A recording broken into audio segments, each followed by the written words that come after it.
My name is Janez Blaž. I'm coming from Ministry of Infrastructure, and together with Dr. Samo Zupan and Dr. Miha Ambrož, we are working on the area of public passenger transport. And since also the subject of this conference is sustainable energy, also public passenger transport contributes an important role in this area.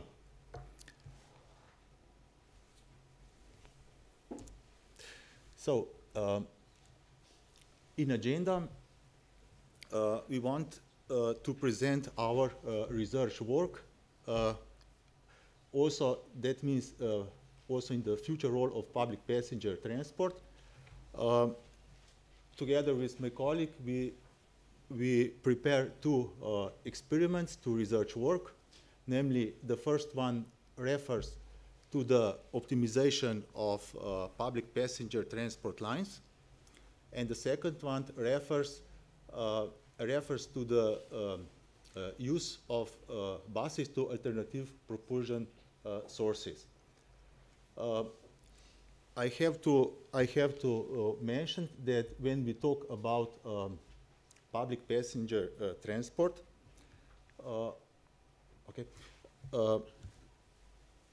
we use a term public service obligation.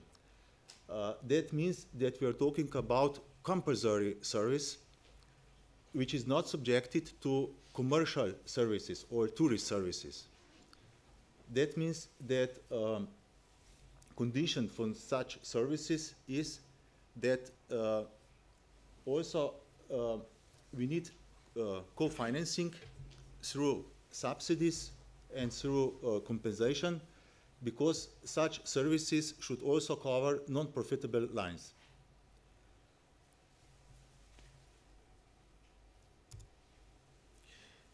So, solving problems related to the effective use of public passenger transport are opportunities, among other things, for energy savings, reduction of exhaust emissions, reducing congestion, etc. Just for example,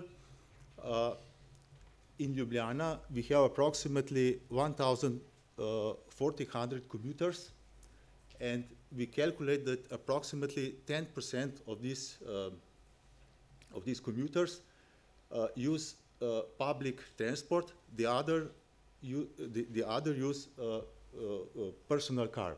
That means if we make some adaptation and prepare public passenger transport more friendly to the people, we achieve these goals. That means energy savings, reduction in exhaust emissions, and reducing congestion, and etc.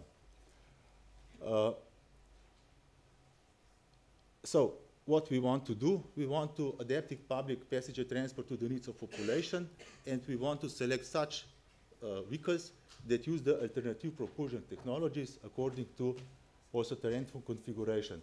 At that moment, I would like to emphasize that our research concerned on intercity public passenger transport.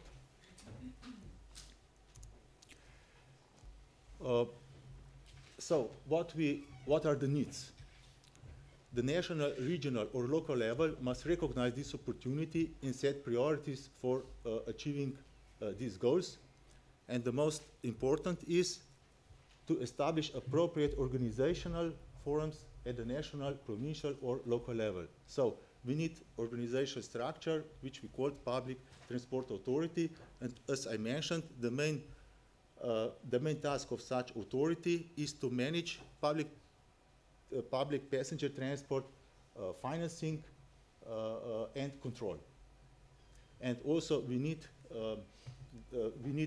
naturally resources and powers to be successful. So what we are doing, what kind of researches can I present? So first part of research refers to set up an infrastructure transport model. So the first phase, what we are doing is to prepare infrastructure basis and application development. Infrastructure basis mean that we want to allocate station points. We want to know where are the itineraries and road section.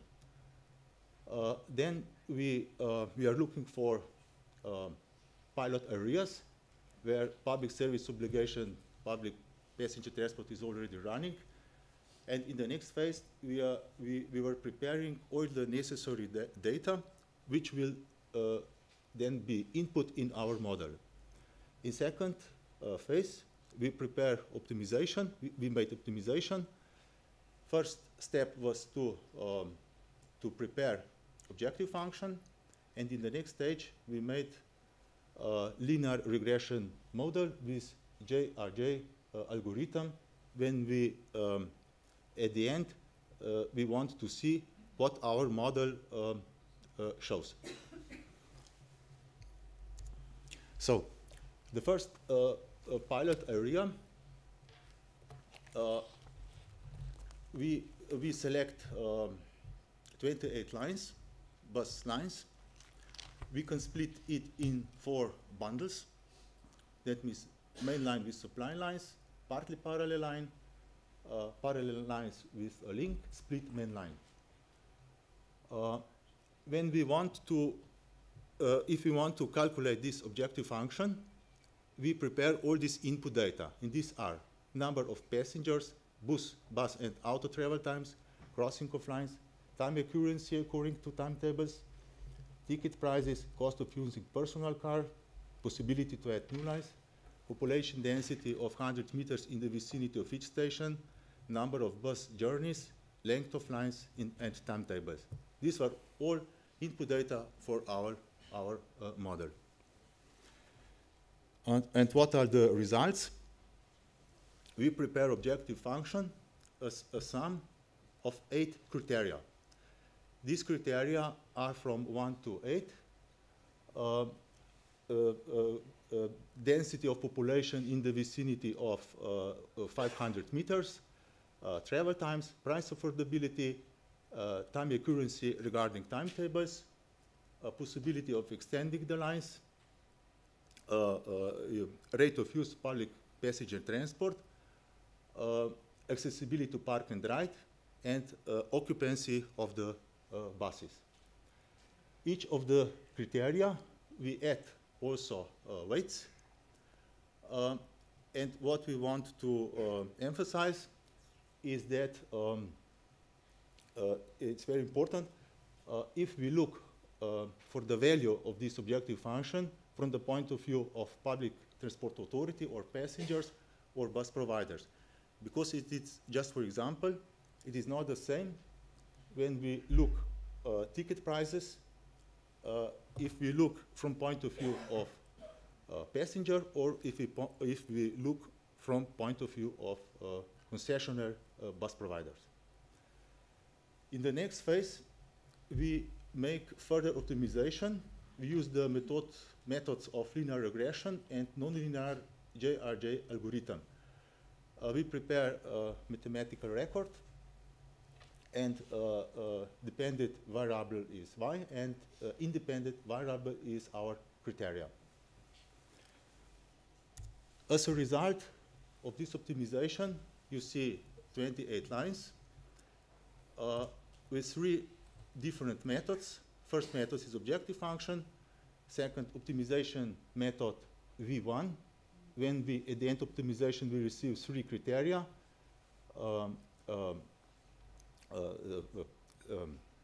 Travel times, price affordability, and rate of use of public passenger transport. And V2 is just price affordability. You see the value each of the line we can measure, and at the right side you can see we can range our lines from the highest level to the lowest level. And then what's the most important, when we compare these results, we can see what's the reason that some line has high value, and what's the reason that some line, for example, has low level. And this is also the reason that we can prepare some measures to increase the value of some lines. Second part of measures were introducing buses to alternative propulsion sources. That is second experiment. In this area, the matter of our research were 10 lines in Banjska Planota. We made measures with this bus, and we make special CAN bus connection in the measuring bus to capture data during the experimental work. So input data in this case was rolling, aerodynamics, slope, and inertia mass resistance. And then we have another data, slope inclination, vehicle speed, itinerary segment, fuel rate, brake switch activation, efficiency in energy transfer. What are the results, or what we calculated? We calculated theoretical, possibly energy savings, and we compared these theoretical calculations with experimental one. Theoretical part is based on the driving characteristic of the bus in overcoming all driving resistance and energy consumption. And experimental part included altitude, that means elevation profile, fuel rate, brake switch, speed. We introduced two parameters. This is TR, total energy required for bus journey on the line, and the ESPRB, the energy saving potential of regenerative braking. And here we introduce also the regeneration coefficient calculated from analytical and experimental part. And what are the results? Here is, you can see 10 lines. We can compare all these results means the one bus journey. You can see what the amount of energy we need to overcome all the resistances, and what the amount of energy that we can save. So on all 10 observed lines, when we talk on annual level, there are 126,000 kilometers are operated per year, and this requires approximately 200 megawatt energy to overcome all the resistances, and ESPRB could be equals 14 megawatt hour.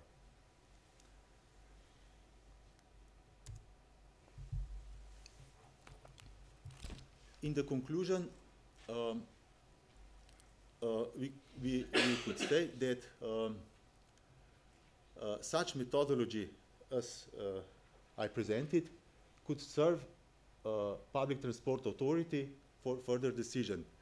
It's very important because public transport authority is limited by public funds, and as I mentioned, his primary task is to optimize these lines regarding the available public funds.